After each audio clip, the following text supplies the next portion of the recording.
Hello दोस्तों, welcome to our channel. दोस्तों, आज की कहानी एक छोटी बच्ची से शुरू होती है जिसका नाम जोए है। जोए जमीन पर चलने की बजाय दीवारों पर चलती है क्योंकि उसका बचपन काफी मुश्किलों से भरा है।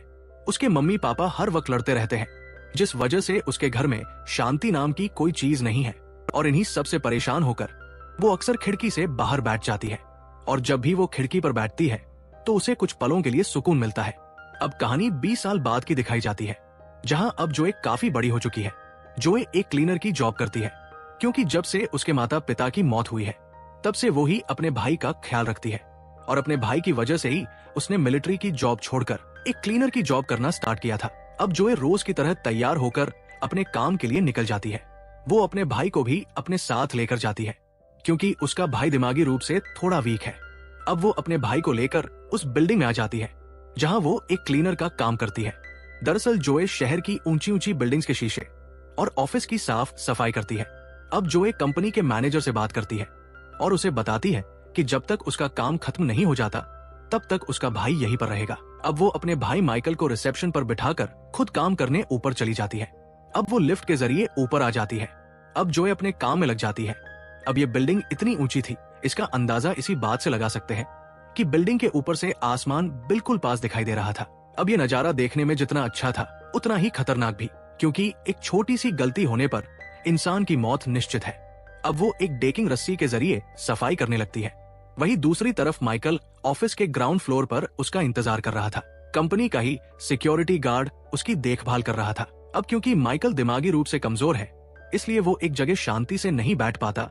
अब वो नजर बचाकर वहां से कहीं चला जाता है। वहीं दूसरी तरफ कंपनी का सीईओ जेफरी और जीनल का इंटरव्यू चल रहा था, जिसमें टीवी की होस्ट जेफरी से एनर्जी सिस्टम ग्रोथ के बारे में सवाल कर रही थी। दरअसल जेफरी की कंपनी एक बहुत बड़ी एनर्जी सोर्स कंपनी है और इस कंपनी का एनुअल इवेंट होने वाला है। अब जोए जब शीशे साफ कर रही होती है तभी उसका साथी भी वहां आ जाता है। वही ऑफिस के अंदर एनुअल फंक्शन लगभग शुरू होने वाला होता है, इसलिए जोए का साथी जल्दी से अपना काम खत्म करके वहां से चला जाता है। लेकिन जोए अभी भी अपना काम करती रहती है। अब जोए के फोन पर डेरिक की कॉल आती है। वो उससे कहता है कि जल्दी से अपना काम खत्म करो क्योंकि शेयर होल्डर्स की पार्टी जल्द ही शुरू होने वाली है। अब जोए जल्दी से अपना काम खत्म करने लगती है, लेकिन तभी माइकल उसके पास आ जाता है। वो जोए से कहता है कि उसे घर जाना है। जोए उसे समझाती है कि उसकी शिफ्ट अभी खत्म नहीं हुई है, इसलिए तुम पहले नीचे जाओ। अगर तुम यहाँ ऊपर रुके तो ये लोग मुझे नौकरी से निकाल देंगे। लेकिन माइकल उसकी कोई बात नहीं सुनता। अब वो जोए को अनसुना करके वहां से चला जाता है। वही जोए का काम भी लगभग पूरा हो चुका था। जोए को काम करते करते रात हो चुकी थी। अब जोए वहां से जाने लगती है, लेकिन तभी उसका बैलेंस बिगड़ जाता है, जिस वजह से उसका स्पंज नीचे गिर जाता है, और नीचे गिरते ही वो एक आदमी को लग जाता है, जिसकी वजह से उसे काफी चोट लग जाती है। इसी दौरान एक गाड़ी वहां आती है जिसमें कुछ लोग मास्क पहने हुए थे। वो लोग कंपनी के अंदर आ जाते हैं। अब वो लोग एक परफॉर्मर्स के तौर पर कंपनी में आए थे, लेकिन इनका असली मकसद कुछ और ही था, जो हमें आगे पता चलेगा। अब जब वो लोग अंदर आते हैं तो कोई भी उन्हें मास्क पहना हुआ देखकर कोई रिएक्शन नहीं देते, क्योंकि उन लोगों ने उसी कंपनी के लोगो वाला मास्क पहना हुआ था जिसका आज एनुअल फंक्शन होने वाला है। अब वहां मौजूद सभी गेस्ट को लगता है कि ये लोग कंपनी के खास मेंबर होंगे, इसी वजह से इन लोगों ने ये मास्क लगाया हुआ है। अब कुछ देर बाद वो लोग कंट्रोल रूम में चले जाते हैं और वहां मौजूद स्टाफ को शूट कर देते हैं, जिसकी वजह से कंट्रोल रूम का सिस्टम अचानक से बंद हो जाता है और पूरी बिल्डिंग की लाइट ऑफ हो जाती है। साथ ही वो लिफ्ट भी बंद हो जाती है जिसमें जोए बैठी हुई है।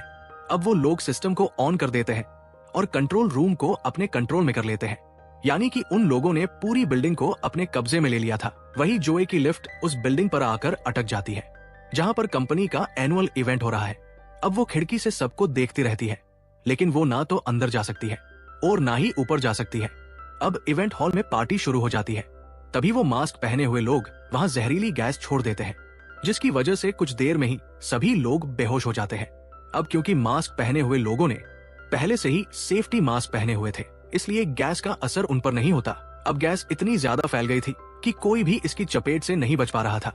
अब माइकल दौड़ते हुए एक सुरक्षित जगह ढूंढने की कोशिश करता है ताकि वो खुद को इस गैस से बचा सके। इसके बाद वो एक आइस टब में छिप जाता है। वही मास्क पहने हुए लोग सभी शेयर होल्डर्स को और बाकी एम्प्लॉयज को एक जगह पर इकट्ठा करते हैं।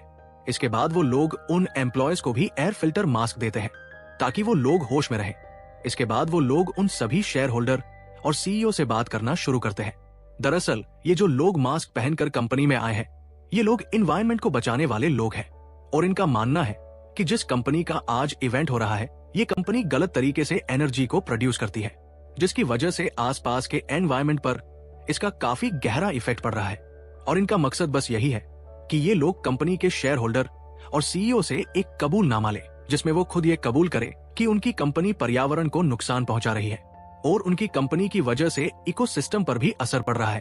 अब ये तो हमें पता चल गया कि ये लोग किस मकसद से यहाँ आए हैं। अब सब कुछ ठीक चल रहा था, वो लोग एक एक करके अपना बयान दे रहे थे, लेकिन तभी एक कंपनी का सीईओ उन पर भड़क जाता है और उनसे कहता है कि वो कोई कबूलनामा नहीं देगा, उसकी कंपनी कोई गलत काम नहीं कर रही। इतना सुनते ही उन मास्क पहने हुए लोगों में से एक आदमी, जिसका नाम नोआ है, उसके पास जाता है और उसे गोली मार देता है।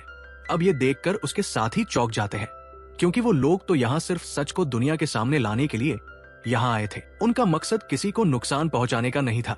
ये देखकर उनके लीडर को नोआ पर गुस्सा आ जाता है। वो नोआ से पूछता है कि तुमने ऐसा क्यों किया। नोआ उसकी किसी बात का कोई जवाब नहीं देता। वही खिड़की पर खड़ी जोए ये सब देखती रहती है। जब वो देखती है कि उन लोगों ने सीईओ की जान ले ली है, तो वो शीशे पर एक बड़ा सा SOS का साइन बना देती है। इसके बाद वो मदद के लिए चिल्लाने की कोशिश करती है, लेकिन बिल्डिंग इतनी ऊंची थी कि उसकी आवाज कोई नहीं सुन पा रहा था। अब जोए को लगता है कि उसे अपनी मदद खुद ही करनी होगी, इसलिए वो जल्दी से अपनी सेफ्टी रोप को लिफ्ट के साथ बांधकर धीरे धीरे नीचे उतरने लगती है। तभी वो लोग उस साइन को देख लेते हैं। इसके बाद उनका लीडर नोआ को जोए के पास भेजता है। अब नोआ जोए के पास जाने लगता है, लेकिन तभी कंपनी का दूसरा सीईओ वहां से भागने लगता है, लेकिन लीडर मार्कस उसे पकड़ लेता है। तभी नोआ भी उस कमरे में आ जाता है जहां लीडर ने कंपनी के सीईओ को पकड़ा हुआ था, लेकिन नोआ अपने ही लीडर को गोली मार देता है, क्योंकि उसे लगता है कि उसका लीडर सबको लीड करेगा तो वो अपने मकसद में कामयाब नहीं हो पाएगा। वहीं नोआ ये सब देखती रहती है। इसके बाद नोआ मार्कस को बिल्डिंग से नीचे फेंक देता है, लेकिन क्योंकि जोए की लिफ्ट वहीं पर थी, इसलिए वो उस लिफ्ट में गिर जाता है। इसके बाद जोए मार्कस की गन को निकाल लेती है। तभी नोआ भी वहां आ जाता है और वो जोए को देख लेता है। इसके बाद जोए उसके ऊपर गन तान देती है, लेकिन नोआ उससे कहता है कि मैं जानता हूँ तुम मुझ पर गोली नहीं चलाओगी। वो उसे बताता है कि अगर तुमने गलती से भी मुझे मारने की कोशिश की तो ये पूरी बिल्डिंग ब्लास्ट हो जाएगी, क्योंकि उसने उन सभी लोगों की बॉडी पर बॉम्ब फिट कर दिए हैं जो बेहोश पड़े हुए हैं। ये सुनकर जोए परेशान हो जाती है। नोआ उसे आगे बताता है अगर उसकी मौत हुई तो उसके हाथ पर जो बैंड बंधा हुआ है वो एक्टिवेट हो जाएगा और पूरी बिल्डिंग ब्लास्ट हो जाएगी। अब ये सब जानकर जोए कुछ नहीं कर सकती थी। नोआ उससे कहता है कि तुम्हारे पास जो गन है उसे बिल्डिंग के नीचे फायर करो। अब जोए को उसकी बात माननी पड़ती है। वही फायरिंग की वजह से कुछ देर बाद पुलिस भी वहां आ जाती है। अब पुलिस देखती है कि जोए फायरिंग कर रही है, तो वो लोग जोए को ही गुनहगार समझते हैं। इसके बाद पुलिस जोए पर ही स्नाइपर तान देती है। अब जब उनका लीडर मर जाता है तो बाकी मास्क पहने हुए लोग उन लोगों को भी मारना शुरू कर देते हैं जो नोआ के अगेंस्ट थे। वही जोए चुपके से मार्कस का फोन निकाल लेती है। इसके बाद वो सीनियर पुलिस को कॉल करती है और उसे बिल्डिंग की सारी सिचुएशन के बारे में बताती है। वही जोए की बताई हुई डिटेल के आधार पर पुलिस ऑफिसर लिसा उन मास्क पहने हुए लोगों के बारे में जानकारी लेने लगती है। तभी पुलिस ऑफिसर लिसा को पता चलता है कि नोआ एक खतरनाक आतंकवादी है, इसलिए वो नोआ की खबर न्यूज चैनल पर चला देते हैं। वही बिल्डिंग के अंदर नोआ सभी लोगों के कबूलनामा टीवी पर लाइव दिखाता है। अब पुलिस भी बिल्डिंग के अंदर जाने लगती है, लेकिन नोआ कैमरे के जरिए उन्हें देख लेता है, इसलिए वो एक वैन में ब्लास्ट कर देता है। ये देखकर सभी पुलिस वाले परेशान हो जाते हैं। वही नोआ भी ये सब देख लेती है। अब नोआ उस शीशे को तोड़ने की कोशिश करती है। माइकल भी उसकी हेल्प करता है। इसके बाद माइकल अपनी बहन को अंदर खींच लेता है। वही नोआ को भी पता चल जाता है कि जोए बिल्डिंग के अंदर आ चुकी है, इसलिए वो अपने साथियों को जोए को खत्म करने के लिए भेज देता है। वही जोए माइकल के साथ एक जगह पर छिप जाती है, लेकिन तभी वो लोग वहां आ जाते हैं। इसके बाद जोए उन लोगों को मारने लगती है। अब क्योंकि जोए पहले एक मिलिट्री ऑफिसर थी, इसलिए वो बड़ी ही आसानी से उनका मुकाबला कर पा रही थी। अब वो नोआ के कई साथियों को मार देती है। इसी बीच नोआ अपनी एक वीडियो बनाकर पुलिस को देता है, जिसमें वो बताता है कि मेरा मकसद इस धरती को बचाना है और मेरा मानना है कि इंसान ही धरती के लिए सबसे बड़ा खतरा है, इसलिए मैं सभी लोगों को जान से मार दूंगा। वही जोए भी ऑपरेटिंग रूम में आ जाती है और वहां मौजूद नोआ के आदमी को मार देती है। अब जोए भी नोआ की वीडियो देख लेती है, इसलिए जोए को नोआ के इरादे समझ आ जाते हैं। अब जोए जल्दी से सारे डेटा को एक चिप में ट्रांसफर करके कंट्रोल रूम के सिस्टम को रीसेट कर देती है, ताकि नोआ के हाथ किसी भी तरह का कोई डेटा ना लग सके। अब वो नोआ को कॉल करती है और उसे बताती है कि वो उसे उसके मकसद में कामयाब नहीं होने देगी। इसके बाद जोए पुलिस को कॉल करती है और उन्हें बताती है कि नोआ के ज्यादा लोग नहीं बचे हैं, इसलिए मैं नोआ को खत्म करने जा रही हूँ। वो उनसे कहती है कि मैं एक मिलिट्री ऑफिसर थी, इसलिए मेरा फर्ज है अपने देश और लोगों की रक्षा करना। ऐसा कहकर वो फोन कट कर देती है।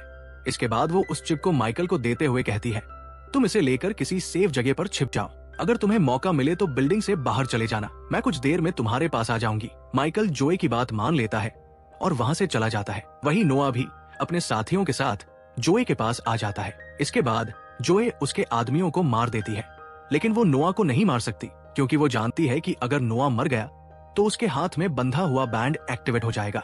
इसलिए अब जोए नोआ के बैंड को छीनने का प्लान बनाती है, इसलिए वो नोआ के साथ फाइट करने लगती है। अब वो काफी देर तक आपस में लड़ते रहते हैं। इसी बीच पुलिस भी बिल्डिंग में घुस जाती है। वहीं नोआ और जोए अभी भी लड़ते रहते हैं, लेकिन नोआ एक रोड से टकराकर खिड़की से नीचे लटक जाता है। तभी वो जोए को बताता है कि उसे ऊपर खींच लो, अगर वो नीचे गिरकर मर गया तो ये पूरी बिल्डिंग ब्लास्ट हो जाएगी। लेकिन जोए उसे अपना हाथ दिखाते हुए कहती है कि तुम आराम से नीचे चले जाओ, इस बिल्डिंग की चिंता मत करो। दरअसल जोए ने फाइट के दौरान ही उसका बैंड ले लिया था। अब नोआ को भी पता चल जाता है कि उसका बैंड उसके पास नहीं है, यानी कि अब ये बिल्डिंग उसके कंट्रोल में नहीं है। अब जोए अपनी ताकत लगाकर नोआ को बिल्डिंग से नीचे फेंक देती है। वही पुलिस भी सभी लोगों की जान बचा लेती है। अब लिसा जोए के पास आती है और उसे थैंक यू कहती है। इसके बाद जोए भी उसे बैंड दे देती है। अब जोए देखती है कि सभी लोग आ गए हैं, लेकिन उसका भाई कहीं दिखाई नहीं दे रहा। इसके बाद वो उसे ढूंढने लगती है। तभी वो देखती है कि उसका भाई रिसेप्शन के पास बैठा हुआ है। जोए उसके पास जाती है और उसे गले लगा लेती है। इसके बाद माइकल उसे चिप दिखाता है और ये सीन यहीं पर कट हो जाता है। इसके बाद अगले सीन में हम दोनों बहन भाई को एक आइलैंड पर देखते हैं, जहां वो दोनों अपने एक्सपीरियंस को शेयर करते हैं। वो दोनों काफी खुश होते हैं और इसी के साथ ही हमारी इस कहानी की भी हैप्पी एंडिंग हो जाती है। उम्मीद है दोस्तों आपको ये मूवी पसंद आई होगी। अगर ये वीडियो अच्छी लगी हो तो इसे लाइक करें और इस कहानी के बारे में अपनी राय हमारे साथ जरूर शेयर करें। मिलते हैं आपसे अगली वीडियो में, तब तक के लिए अपना और अपने परिवार वालों का ख्याल रखें। राधे राधे।